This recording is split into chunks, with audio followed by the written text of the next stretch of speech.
we have started a new series of programs called Your Questions and the Answers. And here, in this program, we receive questions from brothers, sisters in audio format, and we are going to listen to the audio and respond. Let's listen to the first question, which is from a sister from Mexico. My name is Hilda Enriquez from Celaya, Guanajuato, Mexico. My question, from your perspective, how can we guarantee the rights of new Muslims in a non-Islamic country so that we can fulfill our new obligations within Islam? Thank you. Well, our very special greeting to our sister from Mexico, and a very good question. As Muslims, how can we live in a country where the laws are not Islamic? And how can we make ourselves respected in this country? How can we indeed achieve our rights to guarantee an Islamic life? Very good question. First of all, I recommend to all the brothers that when I travel to a country, the most important thing is to know the rules of each country. We know that generally intellectuals are the ones who will approve the norms, and many of the norms are for the benefit of society.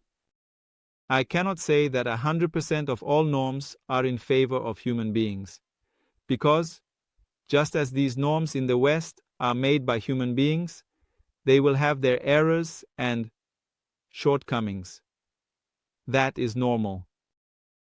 That is why when a regulation they are going to implement is going to fail, they will later renew another regulation, another law, and the laws are always being changed. If a law were the perfect law, like the norms of God, the norms in Sharia, in the law of God, there would be no need to change it every day. But well, the norms that exist today, many of them are good norms. And today, thank God, we have many laws, many regulations in each country that support the rights of religious minorities. But all of this is when our presence is an official, legal presence. So we always recommend to the brothers to unite and seek a type of legal license or permit from the Ministry of Culture or the Ministry of the Interior, which varies in each country. When you are going to form a legal, formal community, you will have your rights, and there you can defend your rights and obtain your rights. That is the first step. And the most important thing is to keep that community united. When a community comes together, there is always fighting. Everyone wants to be the leader, and everyone is undermining the president of the community. So when there is a fight, there is no support. No one can support a divided community. So the first step is to do everything possible to have a united, legal community within the laws of each country. That is the first step and the most important. The second step is how I can act so that I am respected. We know that unfortunately nowadays the media is bombarding Muslims every day. When they see a Muslim, they consider him a terrorist, a person, I don't know, who has come from the East, must be Arab, must be Turkish. Oh, for example, many times when they see me on the street in Latin America, wearing a turban and a beard, sometimes there are some people who express themselves with mockery and rudeness. Or some say, Bin Laden. These are things that happen. And that, for me, for example, is normal. I am going to greet this person with a lot of affection and love. They say, thank you. May God bless you, dear brother. Some who are more respectful say, Father. For example, they call me Father. Well, blessings, son. But still, in all parts of the world, there are people who respect and there are people who disrespect. But I am going to confess one thing. The truth is, as I have been through many countries in Latin America, the police have treated me with a lot of respect, to be honest. Always. In any country. whether left or right. In any country, the people who knew the rules, when they saw me in religious clothing, respected me and treated me with more dignity. The truth is, they were very respectful people. Academics are like that too. In everyday life, going out into the street, among ordinary people, things will happen. How can we act to guarantee our right? That is the main question. For example, a Muslim woman wants to go out wearing the Islamic veil. How can we act? Look, brothers, there is a force, or rather, there is an intention. Diabolical. They want to demonize Muslims. That is false. Such a simple logic. Look, brothers, if all Muslims were so stupid, terrorists, I don't know, like ISIS, how can it be that a quarter of the world's population is like that, and that the world is at peace, and in many countries where Muslims live, nothing happens? If Islam is the path of violence, the path of terror, then how are so many millions and billions of Muslims in so many countries around the world living without problems? It is a question. So, we must change that mentality of our neighbors, of our community. First, it is important to understand that the community in Latin America consists of good people. They are believers. They are also human beings like us. I do not agree with labeling everyone and saying they are non-Muslim. I would say many are Muslims and do not know it. We must go seek that concept. Hidden Muslims in society. What does it mean? If we are to define Islam, Islam is the path of all the prophets, it is the path of human values, then many are fulfilling the Islamic norms. When a child is respecting their mother by kissing their mother's hand, it is an Islamic norm. We are not going to, I do not agree with, let's say, limiting the Islamic community. I am Muslim, and the rest of the world are non-believers. Labeling people this way is the worst problem. When I consider myself different from others, when I see myself as separate from my community, I cannot love my community. The first step for a Muslim is to know that they are an integrated member of that society. My family, well, they practice another religion. It doesn't matter. They are Christians. They are still my family. If I believe that we are all united, and must be united, and my obligation, my responsibility is to love my neighbor and serve my neighbor as much as possible, then, little by little, when I consider myself integrated into other communities will treat you as an integrated person. Then they respect you, even if you want to live differently. For example, a woman who wants to go out with a hijab, with the veil and everything, they respect her. They say, look, she is one of us. But when a person says, I am different, you are all unbelievers, just stay away. I am the only believer here. And everyone says, they hate that arrogance. We must set the example of humility, the example of the Muslim who is the generous and kind believer. Allow me, I have chosen some narrations for you to listen to, how the Imams, how Ahlul Bayt, peace be upon them, have taught us. The first narration from Imam Sadiq, peace be upon him, says, beware of doing an action that they will criticize you for. Be very careful in doing something, or making a mistake, that tomorrow will be reproached to us by the angels. You see, this is the school of Imam Sadiq, peace be upon him. Imam Sadiq educates people this way. This is the respect that your religion has taught you. Be very careful. How are we acting in our society? The Muslim, the believer, must be the example of ethics, morality, love for others, and serving others. Then, the Imam says, the way you act, when al-Bidah see it, they say, thank God. Prophet of Islam, if you see yourself acting this way, you say, thank you, what a respectful Muslim. So, we must be very careful, for example, sometimes in the economy. I want to give an example in the economy. Sometimes someone says, look, I am very clever, I can earn better, and sometimes by engaging in illegal things, earning more. That is not worth it. Why? Because everything you gain at the expense of harming the state is not worth it. For example, there are illegal businesses, I don't know, not paying taxes, anything related to smuggling, or paying bribes, receiving usury, all kinds of things that people do not like to see someone doing, especially if they are believers. Then the Imam of Isfahan says, be like a pride, like an honor for us. Honor our names in society with your correct actions. And when you see that a friend or neighbor is sick, go visit him. Is the sheikh not a Muslim? Look, brother, leave that. We can say these titles. Everyone is a human being. They are all believers. I am a Muslim, and they are also partly Muslims. But we must teach them, explain that we are together. That is the task of a good believer, a good Muslim. One of the obligations that Islam Sadegh, peace be upon him, explains to us is to visit the sick.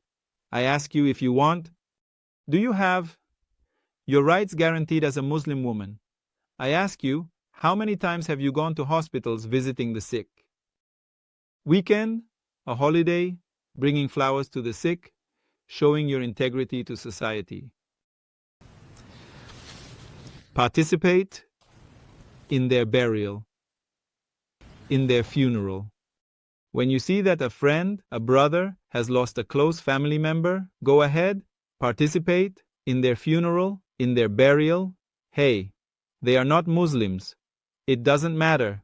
Participate. We have said, remove that title, I am a Muslim, and the rest of the world is not, we are all believers. The Holy Quran, when speaking of Christians, says, you will see the closest to the believers, which are the Muslims, those who say we are followers of Jesus, because they are humble, because they have a heart that beats for God. We must make them understand that we stand with our Christian brothers. We live with them and respect and love them. So, when you love and show this noble, human, and generous gesture, they will do the same with you. Then, your rights will be guaranteed. And indeed, the next part of the Quran narration certainly and truly says, they do not allow anyone in society to surpass you in generosity. Do not allow there to be anyone in society more humane than you. That means in generosity, Muslims should be the first. In wisdom and knowledge, they should be the first. In helping the poor, they should be the first. In caring for orphans, they must be the first.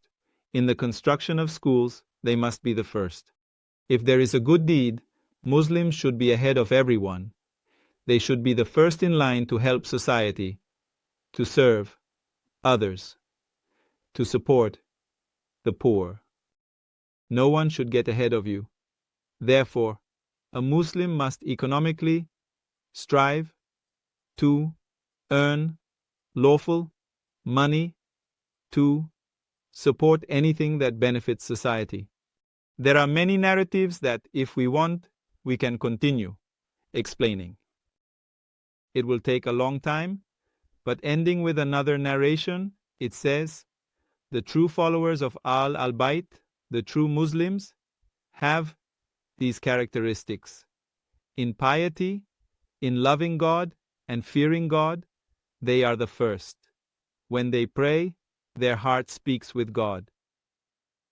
I ask you, are we like that? If you truly worship God, people will love you. This way, you will guarantee your rights in society. Wasid Kal-Qadid, in truth, never lies. A believer never lies. You must set an example at work, in the family, at the university, wherever you are. You must be the most truthful. Everyone says, look, he is a Muslim, he will never lie because he is a Muslim. Thus, set the example of correct conduct. When something is entrusted to you, the believer never betrays. A good Muslim never betrays. If, for example, you are a bank teller, you never betray.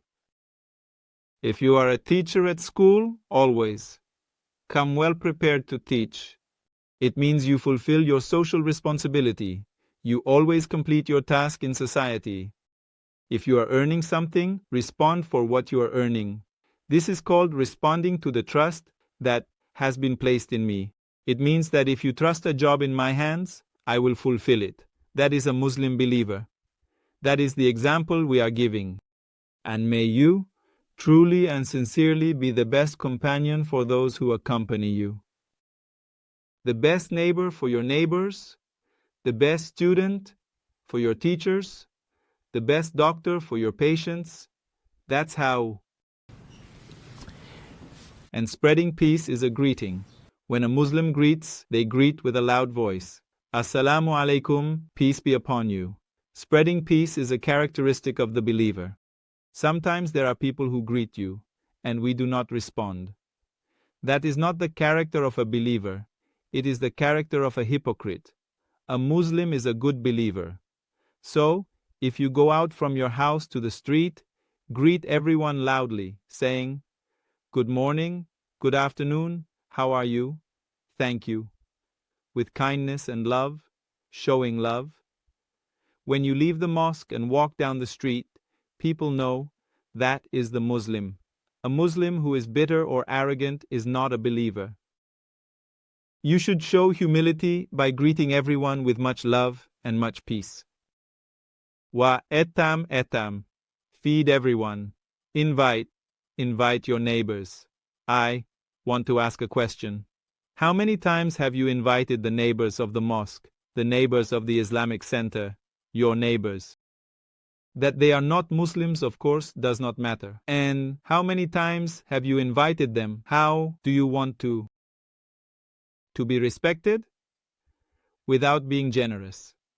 That is impossible. The believer has a character that is to be generous. With generosity, you will gain that respect. Participate in the mosque of the Zonida brothers, the mosque that they have. You can even participate by greeting the priests and pastors. Showing our love, affection, and respect towards other believers. Visit the sick and participate in their burials, in their funerals, because my father said, Sadeg, AS says, my father, Islam Bagar. AS, he said, in ethics, in morality, and in conduct. They are exemplary in practice. They are exemplary in kindness. If there is certainly a wise person, the wise person is truly wise. It is among them. If there is a scientist, he must be one of them. If he is a generous merchant, he must be one of them. And the last word, which is my final advice. We love you. We love you. People. Make people love Ahlul Bayt, peace be upon them. Do everything possible for people to love Islam. That is the guarantee. Our good conduct will make people love Islam, love the way of the Muslims, and love Ahlul Bayt, salam. Do not do. If we behave incorrectly, then people will come to detest us. People will detest Islam.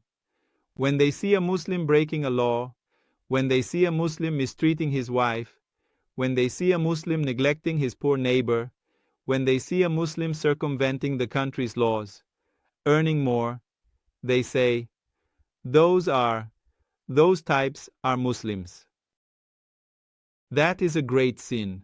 Not only has he sinned, but he has also defamed Islam. That is a sin that, in truth, is unforgivable. In conclusion, Answering that question from the sister, how can we guarantee our rights as Muslims in a society that is not Islamic? We have said, remove this title, the non-Islamic society. All human beings have deep in their hearts love for God, and that is from Islam. Everyone is a believer. In part, we are also believers in part. We are not perfect believers. Well, the path of Islam is the right path, of course. But how can we guarantee our rights? Showing the best example of ethics and morality in our society. This way, everyone will love us, everyone will respect us, and everyone will come closer to us. Inshallah. May God bless you.